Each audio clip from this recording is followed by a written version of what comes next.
Now we shall begin. You should answer the questions as you listen, because you will not hear the recording a second time. Listen carefully and answer questions 1 to 5.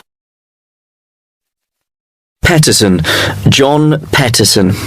Could you spell that for me, please, Mr. Peterson?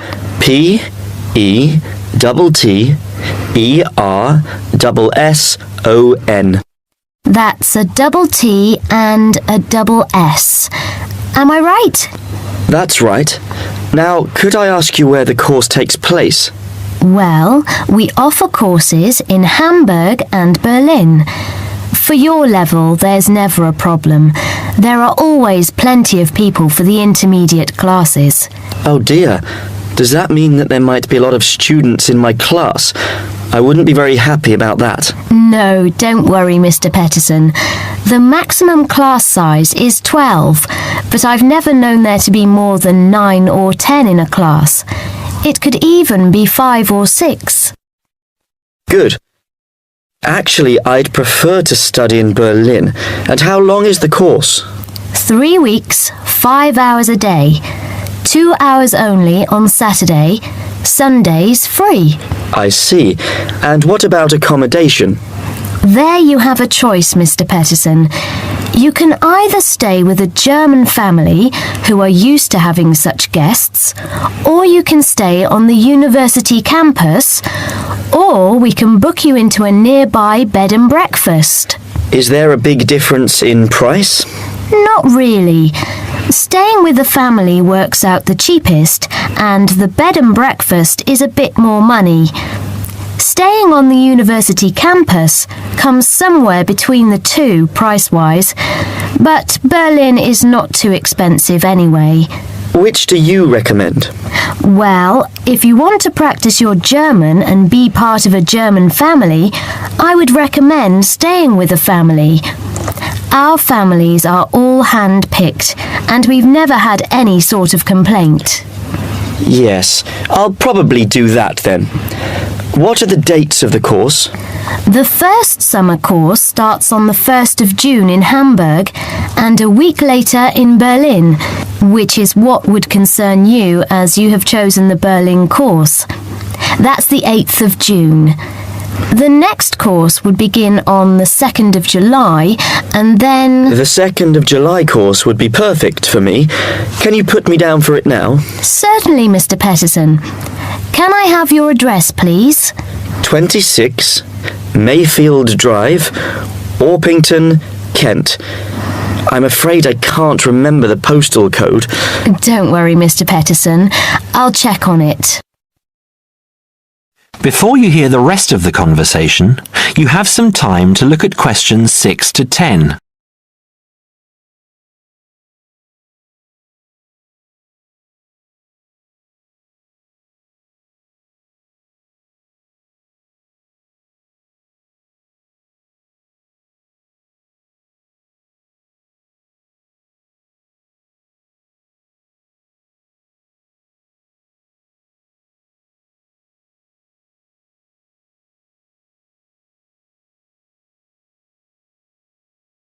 Now listen and answer questions 6 to 10. There are a couple of other things I'd like to ask. Certainly. What do I need to bring on the course? Well, apart from the obvious, you'll need our textbooks. I'll email you the name and publisher. You should be able to find it in your local bookstore. If you do have problems, call me or email me and I'll see what I can do. We provide the computers, computer disks, translation exercises and all that sort of thing, but you will need a good dictionary. We recommend Langenscheidt, which is more than adequate for your level. You don't have to go and spend a lot of money on an expensive dictionary. Not yet, anyway. Maybe you will when your German reaches a very high standard. That would be very nice. Now, finally, what about the cost of the course? And how do I pay? Would you like to pay that in pounds or in euros? Euros would be fine. In that case, it's 550 euros. You can pay by credit card if you like. Oh dear, I'm afraid I haven't got a credit card. How else can I pay? That's not a problem, Mr. Pettison. You can pay by bank transfer. Fine. By the way, I forgot to mention I am a full-time student. Have you got a student card? Oh yes. Then that does make a difference, you'll be pleased to hear. You are entitled to 35% off the full price. And if you can persuade a few people to join you, it would work out even cheaper. How do you mean exactly? Well, for every 5 people you find, 1 goes free. In other words, if there are 6 of you, you get 1 free course. Of course, in reality, you would divide up the savings amongst you, presumably. Right. Well, I'll see what I can do. Thank you. Not at all, Mr. Pettison, and I'm sure you'll enjoy the course. There are, of course, sightseeing possibilities. Would you like me to send you our brochure describing them? Yes, thank you. I'd appreciate that. Anyway, thanks for your help. If I want to call back, who do I ask for? Susanna, I'm here most of the time. That is the end of section 1. You now have half a minute to check your answers.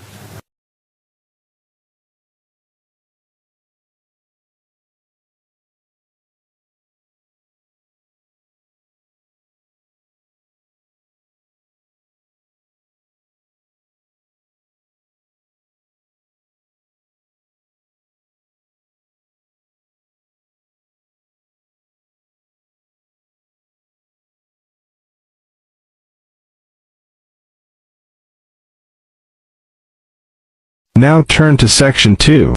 You will hear a speech given by the head of a company to some new employees. You have 30 seconds to look at questions 11 to 16.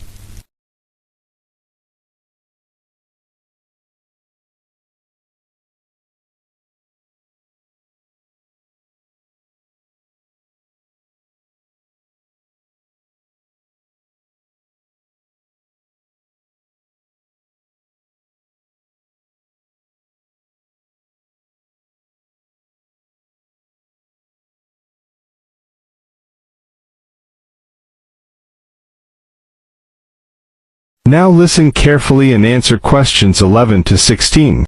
First of all, a warm welcome to Barker's Country Safaris. We're delighted to have you all on board for this season. I know you've all been told a bit about the company when you had your job interview, but I thought it would be worth telling you a bit more about ourselves. Barker's was set up 10 years ago by myself, John, and my then girlfriend and now wife, Nancy. We started it initially just as a hobby. We felt that there was a good opportunity to share our love of the countryside in this part of the world with the many visitors who come here. As you know, most people come for the beaches in the summer, but there is so much more to the region, and this is what we wanted to exploit.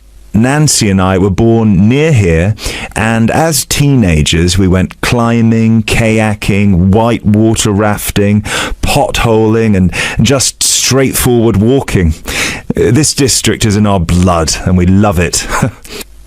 While we were still at university, we started taking small groups of visitors out into the national park in Nancy's brother's old Land Rover. We'd drive them around the back lanes and into the forest.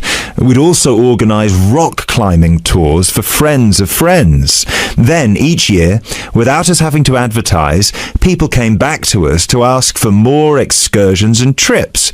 So, 5 years ago, we gave up our other jobs to focus full-time on Barker's Country Safaris. Now, 2 years after that, we set up the activity tour part of the business, and 1 year ago, we expanded into organising activities for school groups during term time. Obviously, this was a massive challenge with all the health and safety requirements, but it's proving a great success. You now have 30 seconds to look at questions 17 to 20.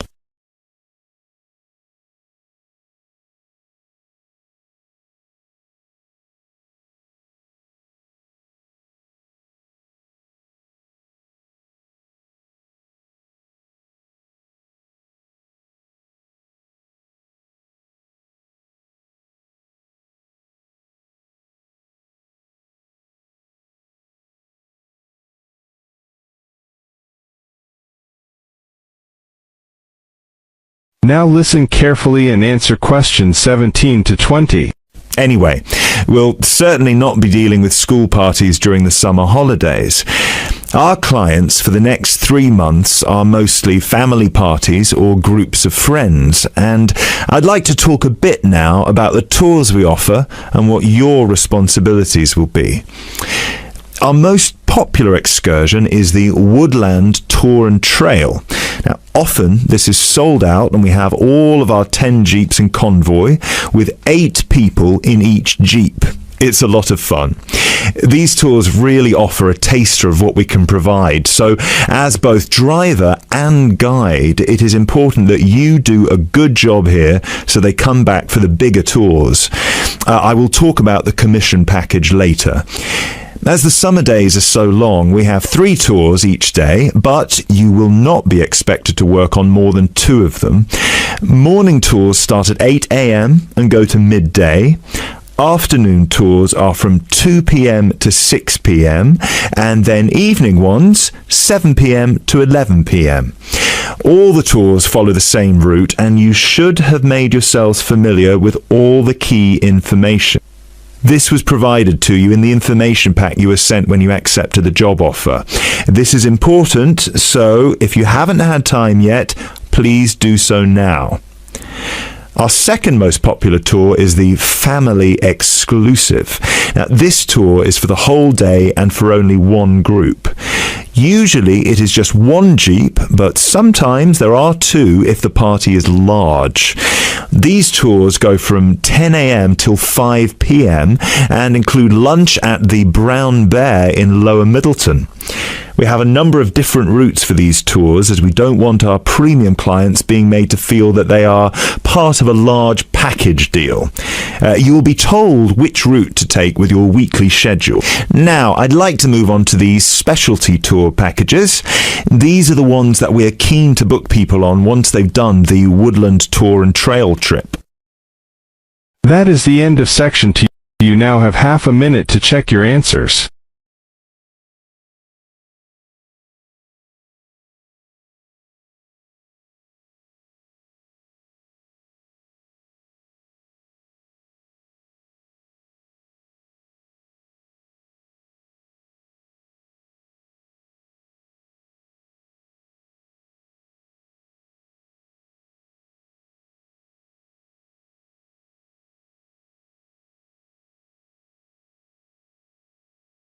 Section 3. You are going to listen to a conversation between 2 students and a tutor. They are talking about essays. First, look at questions 21 to 25.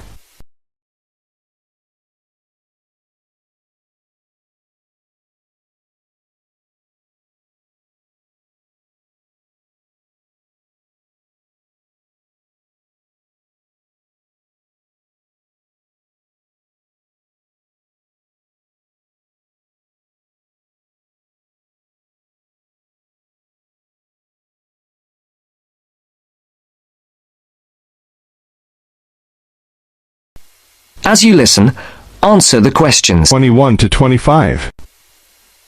So, Pamela, here's your essay. And, Carl, you've already got yours back.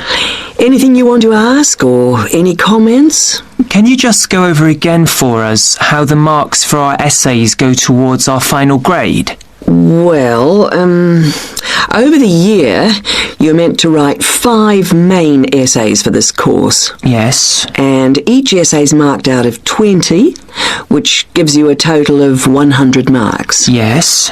This coursework makes up 50% of your marks for the year, with the other 50% coming from the written exam. Right. So the 5 essays contribute to 50% of our final grade for the year? Yes. You gave me 18 out of 20 for this essay, which gives me a total of 9% towards my final grade for the year. And I wanted to... with 14 for this one, I've got 7%. Yes, Pamela. Does that clarify it? Yes. Yes. We did have it explained to us at the beginning of the course. When? in the first tutorial. OK, I think we'd better move on now. About your last essay, have either of you any questions or comments? Before the conversation continues, look at questions 26 to 30.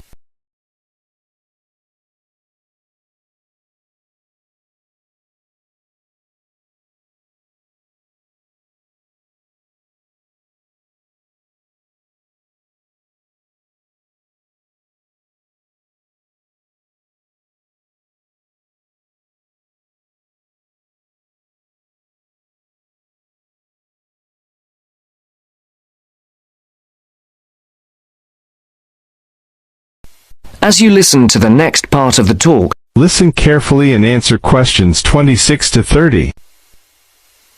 You gave me 18 for this paper. What was the big difference between this piece and the previous one? I actually thought the first one was better. Well, there was quite a marked difference. Really? Yes. It looked as if you had actually done quite a bit of research. You had quite a lot of relevant examples, especially on the historical side. You even found some information that I was not even aware of. Your sources were also very sound. And on top of that, your answer was very well organised indeed, and the writing style was very elegant. Oh, thank you very much. I must say that it was the best piece of writing for a paper that we've seen for quite some time. I have to say, though, it took me a very long time to put it together. How long? At least 2 weeks. But it was well worth it. Can I just ask you if it's possible to rewrite the first essay of the term? It's really brought my average down. I'm sorry, but it's impossible. Is there no way to do it? I'm afraid not. OK, right. I'll just have to try to do better than average on the others. And Pamela? Well, to be honest, on the whole, I'm happy with my marks. Again, your research was very good. And you gave quite a long list of source material, which was very good. I spent quite a lot of time on this essay, more than the others. Well, again, it shows. What about the organisation? I was a bit worried about that. Your organisation, I have to say, was excellent. Oh! But as regards your style... Yes? It is slightly too informal here and there. I think you need to tighten this up a little. OK. I only wish I'd put a bit more effort into the first one as well now. But I would like to know how I can get my marks up even higher. What do I have to do specifically? Well, your work could do with being more thoroughly checked. You have quite a few spelling mistakes. Yes, I know. If it's anything, I think it's the computer. Well, I'm not very good at typing. 2 fingers, really. And when I finish something like this, I find it difficult, even depressing, to go over it carefully again. But it's affecting your marks. Your previous essay was much better than this one. Look, sometimes it's difficult to follow what's being said because of the frequency of mistakes. A couple of years ago, the university authorities would have been more lenient, but now they're very hot on presentation and have been coming down heavily on things like grammar and spelling. In fact, I am obliged to deduct marks from every piece of work which is not handed in fairly free of mistakes. that's the end of section 3. You now have half a minute to check your answers.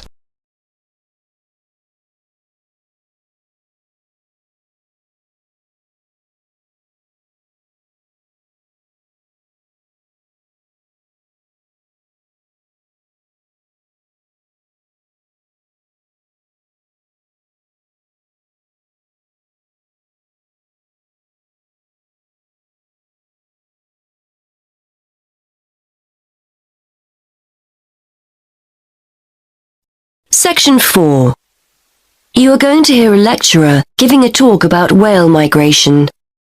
First, you have some time to look at questions 31 to 40.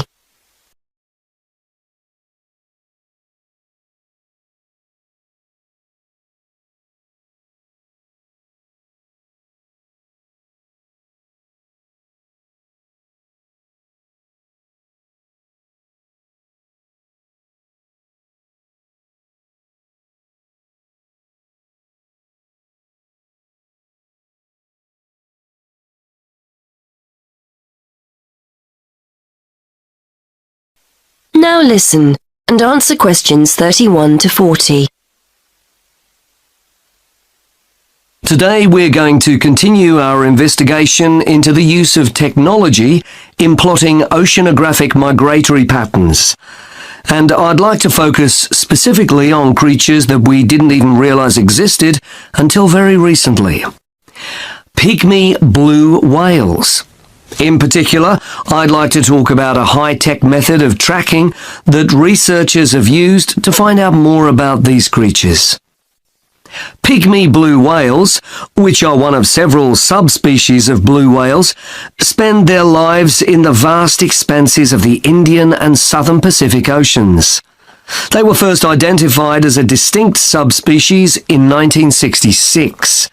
Before then, they were probably confused with the Antarctic or true blue whale, so it's only recently that researchers have started to learn about them and their migrations to and from their breeding and feeding grounds. Scientists are interested in pygmy blue whales because, although they are a very mobile subspecies, very little is known about their movements and their populations. Large-scale movements of whales are particularly hard to study, and what we do know about pygmy blue whales, we've mainly learned from examining whaling records. There are several populations of pygmy blue whales in the southern hemisphere and two main feeding grounds off southern and western Australia. Scientists were interested in testing their hypothesis that the pygmy blue whales feeding off Western Australia migrate to Indonesia to breed. To track the whales' movements, researchers made use of something called satellite telemetry. This refers to the use of a satellite-linked tag attached to a whale. When the antenna on the whale breaks the surface of the water, the tag communicates with the satellite system. The location of the whale can be determined when multiple satellites receive the tag's transmissions, much like how the navigation system works on a mobile phone. Researchers receive this location data in almost real time via the project website, which allows them to track the movement of the tagged whale from many miles away. The use of these tags has enabled researchers to discover that pygmy blue whales do indeed travel northwards from the west coast of Australia in March and April, reaching the warmer breeding grounds of Indonesia in June. They remain there until September, at which time they then return to Australian waters. In addition to identifying the migratory pattern of this particular population of pygmy whales, research has also shone new light on the whales' feeding patterns. It's usually assumed that whales go without food outside of the summer, when they leave their feeding grounds. But interestingly, the pygmy blue whales studied travel from productive feeding grounds off Western Australia to productive areas in Indonesia, and therefore probably still have the opportunity to feed whilst they're in their breeding grounds. It is hoped that mapping the migratory movements of the pygmy whales will help conservation efforts for these endangered animals. And the study has enabled researchers to identify specific conservation issues. For example, the migratory routes of pygmy blue whales correspond closely with shipping routes. Consequently, researchers are keen to monitor whether this has any negative effects on the whale's behaviour. Baleen whales, these are whales that use filters to feed, not teeth, use sounds to communicate and to gain information about their environment.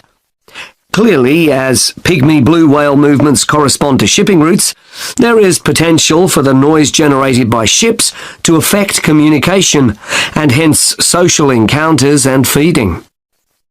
Previously, researchers could only hypothesize that pygmy blue whales occupying Western Australian waters travelled into Indonesian waters. Now that this hypothesis has been borne out by evidence, conservation efforts can be undertaken in a wider area than just Australian waters. However, scientists aren't stopping here. A question mark still remains over the movements of the pygmy blue whales that utilise the feeding grounds further south, off the southern coast of Australia. Genetic evidence indicates that there is a mixing taking place between the population of whales in the feeding grounds of Western Australia and the population further south. Researchers are keen to discover whether the pygmy whales from the southern feeding grounds follow a similar migration route to those from the west coast, or whether they migrate to the subtropical region to the south of Australia. As a result, there are plans to tag the pygmy blue whales further south in order to find out whether they move through the same areas as the western population and are therefore exposed to the same risks. That is the end of section 4. You now have half a minute to check your answers.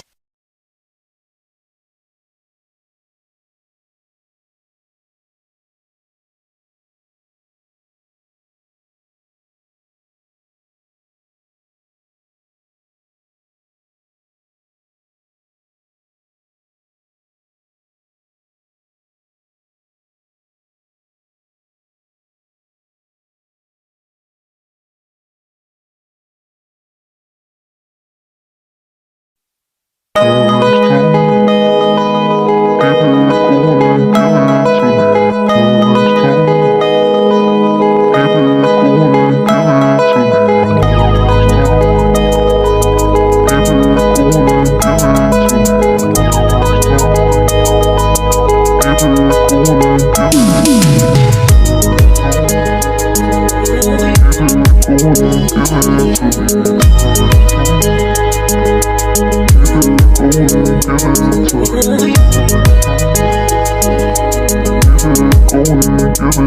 it to me.